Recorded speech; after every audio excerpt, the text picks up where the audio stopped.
আমাদের যে উদ্দেশ্য সেটা হচ্ছে যে আমাদের সরকার যে আমাদেরকে যে নির্দেশনা দিয়েছে যে মাদকের বিরুদ্ধে জিরো টলারেন্স, তো তারই ধারাবাহিকতায় আমরা অপারেশনগুলো চালিয়ে যাব এবং যেসব জায়গায় এই সব বেচা কেনা বা এখানে যেসব জায়গায় মাদক বিক্রি হবে সেই সব জায়গায় এই বিক্রেতা প্লাস হচ্ছে এদের সাথে জড়িত সম্পৃক্ত সকল ব্যক্তিদেরকে আমরা গ্রেফতারের সর্বোচ্চ চেষ্টা করব। তো আজকে আমাদের এই অপারেশনে টোটাল এই স্টেশন এলাকা থেকে 11 জনকে আমরা গ্রেফতার করেছি বিভিন্ন রকম মাদকদ্রব্য সহকারে। তাদেরকে বিভিন্ন মেয়াদে শাস্তি দেওয়া হচ্ছে।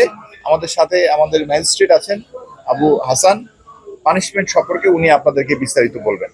এবং মাদকদ্রব্য নিয়ন্ত্রণ অধিদপ্তরের অফিসার সহ আজকে আমরা 3টা পয়েন্টে অভিযান পরিচালনা করছি এবং আমরা এই স্টেশন এলাকাতে আমরা 11 জনকে হাতে নাতে ধরেছি আমাদের টিম সহ, এবং তাদেরকে বিভিন্ন মেয়াদে কারাদণ্ড দেওয়া হয়েছে।